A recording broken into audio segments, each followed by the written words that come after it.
Congreso Internacional Multidisciplinario del Desarrollo del Conocimiento en Tiempos de Crisis, Madrid, 15 y 16 de septiembre de 2022. La ponencia que voy a presentar, mi nombre es Hernán Alejandro Lano García, rector de la Institución Universitaria Colegios de Colombia, se titula El Papa Francisco y la educación en tiempos de crisis. El Papa Francisco ha expedido el Pacto Mundial Educativo, en el cual recoge muchas de las actividades que los directivos universitarios logramos milagrosamente desarrollar en pocos días. Activar una respuesta rápida a través de plataformas educativas informatizadas. No obstante, la gestión de las instituciones educativas, muchos niños y adolescentes se han quedado atrás en el proceso natural de desarrollo pedagógico y crisis económica generada por el coronavirus. Aproximadamente 10 millones de niños de los 250 millones que están en edad escolar, según los organismos internacionales, se han visto obligados a abandonar la escuela. Por esa razón, el Papa Francisco ha dicho que se debe incrementar la conciencia de un cambio en el modelo de desarrollo que respete y proteja la dignidad de la persona humana y parta de las oportunidades que la interdependencia mundial ofrece a la comunidad y a los pueblos, cuidando de nuestra casa común y protegiendo la paz, señalando además que educar es apostar y dar al presente la esperanza que rompe los determinismos y fatalismos con los que el egoísmo de los fuertes, el conformismo de los débiles y la ideología de los utópicos quieren imponerse tantas veces como el único camino posible. Los profesores, a partir de las prácticas investigativas, docentes y de proyección social e internacionalización, desarrollan su labor encaminada a la búsqueda de la verdad y a la formación de los jóvenes como personas de bien. Sin confundir las instituciones de educación superior con un tercer nivel de enseñanza, sino con el desarrollo de las competencias profesionales dentro del marco de cualificación, el universitario auténtico, es decir, el maestro, profesor y docente, no todos logran ser maestros en su asignatura o espacio académico, se han de preocupar de la res pública cienciaria, es decir, de la cosa pública de la ciencia, cual es generar aportes en el saber, pues no es para nada aceptable que un docente incluya el mismo contenido en diversos espacios académicos, continúe con las mismas fichas u hojas de papel periódico apergaminadas por el paso de los semestres, o se quede en la rutina de ser un profesor karaoke que solo quiere caer en la nota en los textos de las diapositivas de PowerPoint. Eso es lo que desnaturaliza la vida académica y los fines de la docencia universitaria.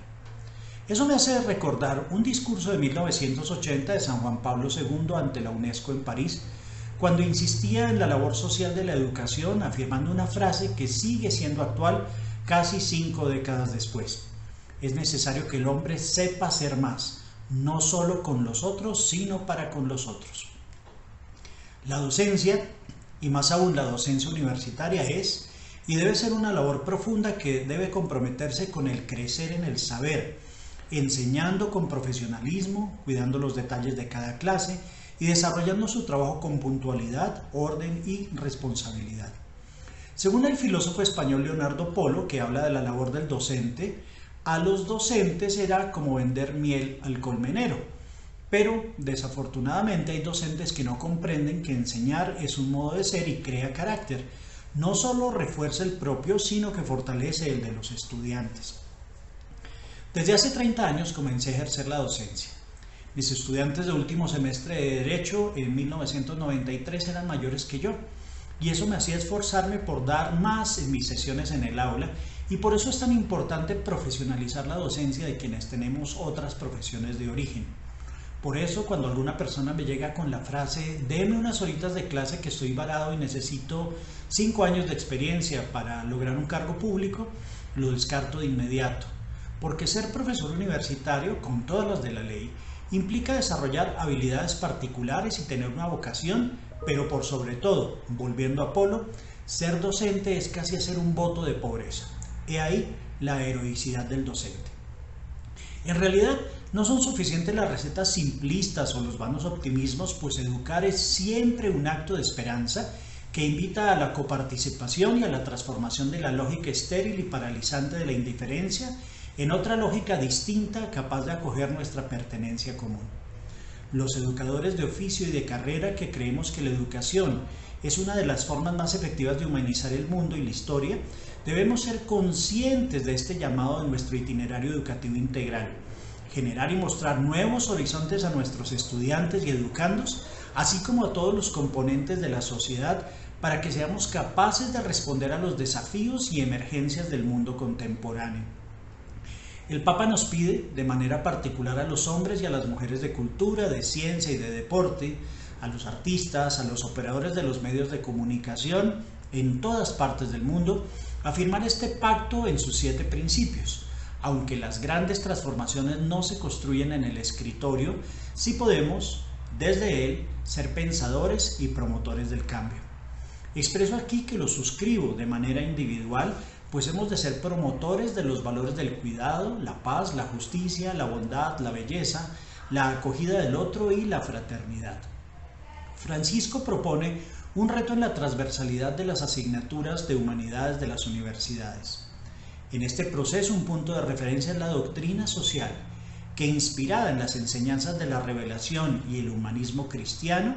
base sólida y fuente viva para encontrar los caminos a seguir en la actual situación de emergencia, viene a ser y nos pide que seamos parte activa en la rehabilitación y el auxilio de las sociedades heridas, como lo enuncia en Fratelli Tutti, numeral 77. Como lo enseña el filósofo argentino Jorge Bergoglio,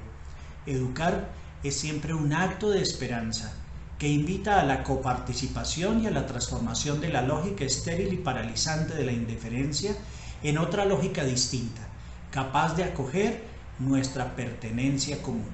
Muchísimas gracias.